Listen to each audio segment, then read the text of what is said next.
믿는 사람들은 주의 군사니 앞서가신 주를 따라갑시다.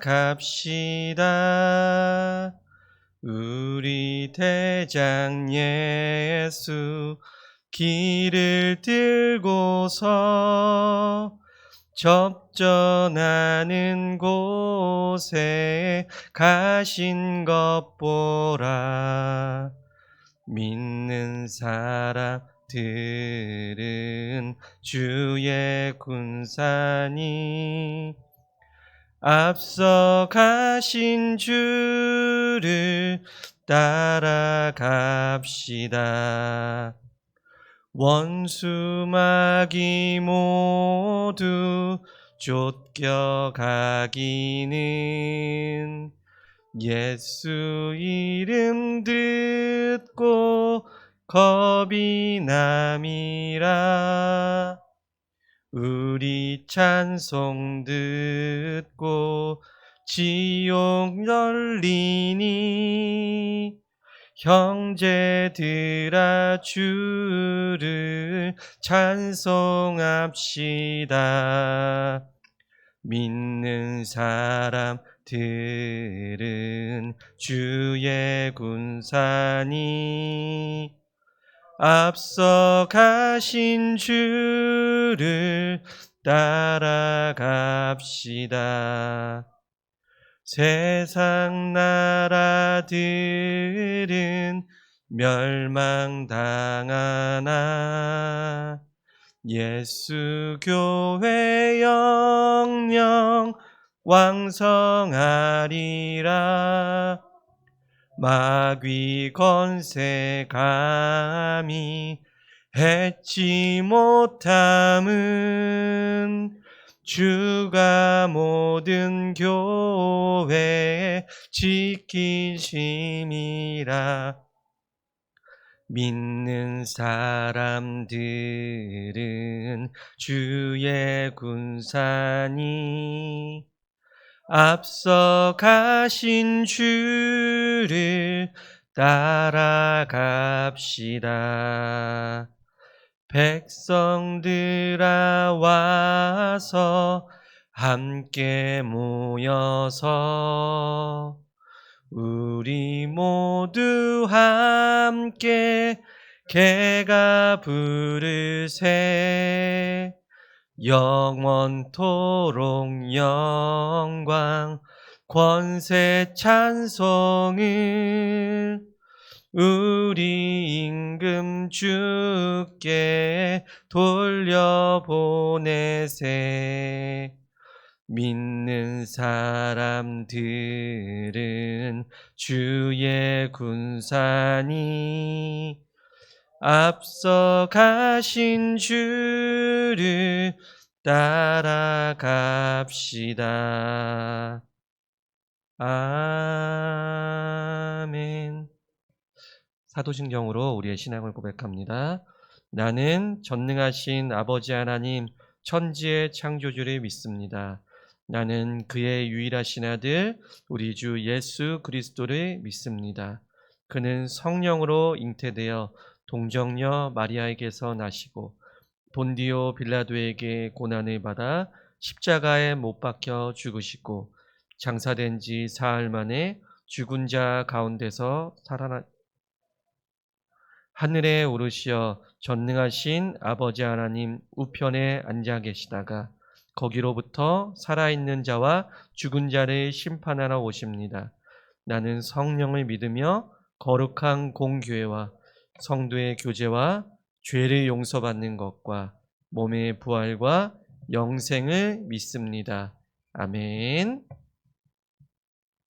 네, 하나님께서 우리에게 주시는 말씀은 데살로니가전서 2장 13절로 14절 말씀입니다.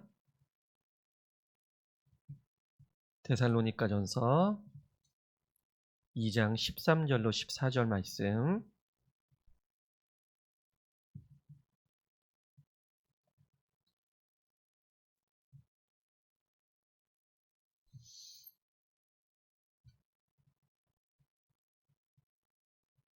네, 우리 한 목소리 합독하겠습니다.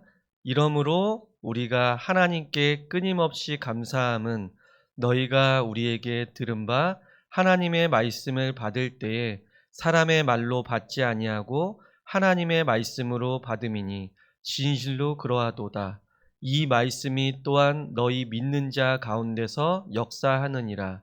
형제들아, 너희가 그리스도 예수 안에서 유대에 있는 하나님의 교회들을 본받은 자 되었으니 그들이 유대인들에게 고난을 받음과 같이 너희도 너희 동족에게서 동일한 고난을 받았느니라.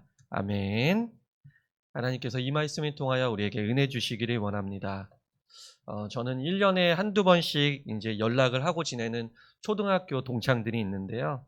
제가 초등학교 때 전도한 친구들입니다. 사실은 저는 전도라고 하기보다는 저희 아버님이 목사님이었기 때문에 그냥 교회 사택으로 초대를 하게 되면은 그 친구들이 이제 저절로 전도가 되는 거예요. 이제 밥도 먹고 놀다가 이제 예배까지 드리고 이제 가는 코스죠. 제가 정해놓은 코스예요. 그런데 그 친구들은 사실은 믿지 않는 집안들이었어요. 집에 가면은 곳곳에 이제 부적이 있었고 그 친구 팬티에도 이제 부적이 있을 정도로 굉장히 그 집안들은 무당도 점도 많이 보고 귀신을 섬기는 그런 집이었다고 생각이 들더라고요. 또 불교라고 항상 교회 나오면서도 자신은 불교라고 그렇게 했던 친구예요. 그런데 그 친구가 예수님을 영접하고 또 믿는 배우자를 만나서 믿음의 가정을 꾸렸다는 얘기를 들었을 때는 참 저도 기쁨이 있었습니다. 하나님의 열심은 결국 한 영혼과 그 마음을 돌이키고 그의 집안까지 하나님께 영접하는 일들이 일어나는구나, 이런 생각을 들었던 기억이 있습니다. 이처럼 전도를 위해 기도하는 자에게 있어서 다른 것보다도 한 영혼이 주님께 돌아오는 걸 볼 때 그 진정한 큰 기쁨이 있다는 것이죠. 오늘 본문 말씀에 보니까 사도 바울은 모든 것을 하나님께 걸었던 사람이었습니다. 그는 세상의 명예나 부를 배설물처럼 여겼던 사람으로, 그런 그에게 참 기쁨이 무엇이었겠습니까? 이방인들이 주님께 돌아오는 것, 주께 돌아오는 것을 보는 것, 그런 거였겠지요. 오늘 본문에 등장하는 이 데살로니가 교회가 바울에게 있어서는 그런 교회였습니다. 사도행전을 살펴보면 사도 바울은 이제 2차 전도 여행에서 이 데살로니가를 방문하기 바로 전에는 빌립보를 방문했는데, 이 빌립보에서 바울은 복음을 전하다가 고난과 또 폭행을 당하게 됩니다. 보통 폭행을 당하게 되면은 이제 두려움이 생기잖아요. 그것도 이제 복음을 전하다가 그렇게 된 것이니까. 그런데 사도 바울은 그 자리에서 툭툭 털고 일어나서 피할 것만 같은데도 데살로니가에 가서 열심히 복음을 전하였습니다. 두려움이 없었다는 것이죠. 하지만 이 빌립보 지역에서 바울을 핍박하던 무리들이 이 데살로니가 지역까지 내려와서 또 핍박을 하는 것입니다. 바울의 전도팀을 향해서 천하를 어지럽게 하는 자들이라고 하면서 그곳에서도 그들을 핍박하고 내쫓게 되었습니다. 그래서 바울은 이 데살로니가 교회에 이제 참 짧은 전도 기간이었다고 그렇게 이제 학자들은 얘기를 하고 있는데, 그 기간이 약 한 3주 정도로 추측을 하고 있습니다. 바울이 복음을 전하는 성도들에게 이제 복음을 전하고 믿음을 세운 데까지는 3주라는 시간은 굉장히 짧지 않습니까? 바울은 그런데 그 짧은 기간 동안에 이 데살로니가에 있는 이 백성들이 회심을 한 것이죠. 바울의 말을 듣고 회심한 그리스도인들이 생겨난 것이었습니다. 그렇게 시작된 교회가 바로 이 데살로니가의 교회입니다. 바울은 고난 속에서 아마 그들로 인해서 큰 위로를 받았을 것입니다. 그는 데살로니가에서 쫓겨난 후에도 데살로니가 교회를 생각했겠죠. 여러분, 전도를 해보신 분들은 아마 잘 아실 거예요. 교회에 출석은 하긴 하는데, 예를 들어서 교회에 데려다 놓는데 그것으로 끝난 것이 아니죠. 그 어린 믿음을 가진 그가 혹시나 다시 한번 세상에 미혹되고 또 마귀에게 유혹되어서 그 어린 믿음이 넘어지지는 않을까, 또는 고난과 핍박으로 인해서 주님을 떠나는 일이 있지는 않을까 늘 마음이 쓰이게 됩니다. 그래서 바울은 이후에 베레아를 거쳐서 아덴에 도착했을 때 디모데를 통해서 데살로니가 교회의 사정을 듣고 오라고 보냅니다. 이 디모데가 데살로니가를 다녀와서 바울에게 보고한 내용이 바로 오늘 보시는 본문입니다. 그렇다면 데살로니가 교인들은 어떻게 믿음을 지켜나갔을까요? 첫 번째로는 사람의 말이 아니라 하나님의 말씀으로 받았다고 기록을 하고 있습니다. 말씀은 이렇게 전하고 있습니다. 오늘 13절인데요. 혹시 성경을 찾아놓으신 분들은 함께 읽겠습니다. 이러므로 우리가 하나님께 끊임없이 감사함은 너희가 우리에게 들은 바 하나님의 말씀을 받을 때에 사람의 말로 받지 아니하고 하나님의 말씀으로 받음이니 진실로 그러하도다. 이 말씀이 또한 너희 믿는 자 가운데서 역사하느니라. 아멘. 사도 바울은 그들의 믿음으로 인해서 감사하고 있습니다. 그들과 오랜 시간을 보낸 것도 아니었죠. 약 한 3주 정도 됐을 걸로 추측을 하는데 오히려 쫓기는 가운데 그들에게 복음을 전했다는 것입니다. 사도 바울은 말끔하게 차려입은 상태가 아니었어요. 또 권위를 가지고 준비된 상태로 그들에게 복음을 전하는 것도 아니었습니다. 엉망이 된 채로 도망자인 채로 도망자의 신분으로 전한 그 복음을 듣고 데살로니가 교인들이 회심하게 됐다는 것입니다. 바울이 준비된 모습이 아니라는 것이죠. 그리고 디모데를 통해 그들이 유혹이나 핍박에 흔들리지 않고 믿음이 자라나서 삶으로 역사하고 있다는 그러한 기쁜 소식을 듣게 됐다는 것입니다. 이것은 오직 하나님이 하신 것이요 하나님이 교회를 자라나게 하시고 성장하게 하셨다는 것입니다. 고린도전서를 보면은 사도 바울이 이렇게 말을 합니다. 나는 심었고 아볼로는 물을 주었으되 오직 하나님께서 자라나게 하셨나니 그런즉 심는 이나 물주는 이나 아무것도 아니로되 오직 자라나게 하시는 이는 하나님뿐이라고 이렇게 얘기를 하고 있습니다. 이렇듯 바울은 하나님께서 그 교회를 자라나게 하신 것을 믿고 알고 있었습니다. 그래서 크게 기뻐하고 하나님께 감사하고 있다는 것이죠.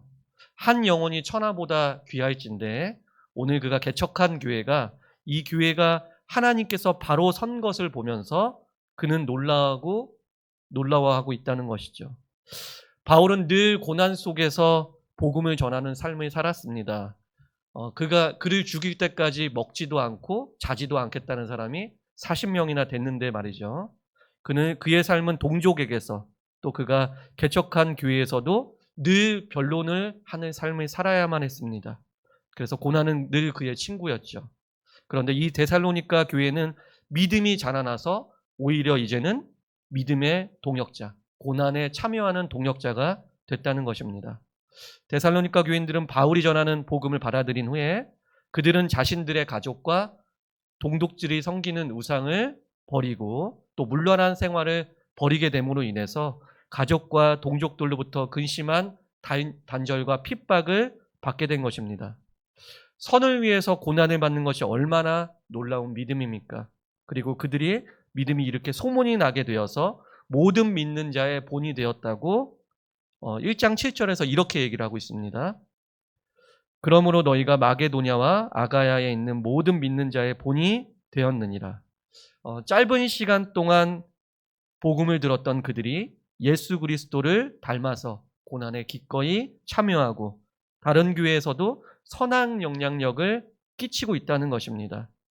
그래서 처음 된 자가 나중되고 또 나중된 자가 처음 된다는 말씀이 있는 것 같습니다. 사랑하는 우리 예원 성도 여러분, 바울에게 있어서 데살로니가 교회의 소식은 고난을 받는 중에 분명히 큰 기쁨이었을 것입니다. 위로였습니다. 그가 개척하고 또한 말씀을 세운 이 교회가 잘 자라나서 이렇게 아름다운 영향력을 주는 교회가 되었으니 참 자랑스러웠을 것입니다. 바울의 기쁨은 오직 영혼이었습니다. 복음을 따라 사는 것, 그리고 복음을 전하는 것 말이죠. 혹시 여러분들에게 이처럼 기쁨을 주는 이들이 있습니까? 성도님들께 데살로니가 교회 같은 이들은 누구입니까? 그들을 위해서 어떤 일을 행하시겠습니까? 오늘 이 질문을 통해서 하루 종일 하나님께서 기억하는, 그리고 혹시 어떤 사람이 생각나신다면은 문자도 하고 전화도 해보시는 그러한 하루 되시기를 주님의 이름으로 축복합니다. 기도하겠습니다. 사랑하는 하나님, 감사합니다. 오늘 말씀을 통해 데살로니가의 소식을 들은 바울은 얼마나 기뻤을지 그 상상을 해보는 것만으로 저희들의 마음에도 큰 기쁨이 됩니다. 하나님, 우리가 오직 복음의 마음을 두게 하여 주시옵소서. 데살로니가 교회를 개척하고 세워나가는 기쁨과 같이 우리 예원교회도 영혼을 향한 마음을 두겨 한 마음을 우리가 품게 하시고 한 영혼을 주께 돌아오게 하는, 그 영혼을 예수를 닮게 하는 그 양육의 사역을 통해 큰 기쁨이 넘칠 수 있도록 우리의 삶을 인도하여 주시옵소서. 예수 그리스도의 이름으로 기도하옵나이다. 아멘. 하늘에 계신 우리 아버지, 아버지의 이름을 거룩하게 하시며 아버지의 나라가 오게 하시며 아버지의 뜻이 하늘에서와 같이 땅에서도 이루어지게 하소서. 오늘 우리에게 일용할 양식을 주시고 우리가 우리에게 잘못한 사람을 용서하여 준 것 같이 우리 죄를 용서하여 주시고 우리를 시험에 빠지지 않게 하시고 악에서 구하소서. 나라와 권능과 영광이 영원히 아버지의 것입니다. 아멘.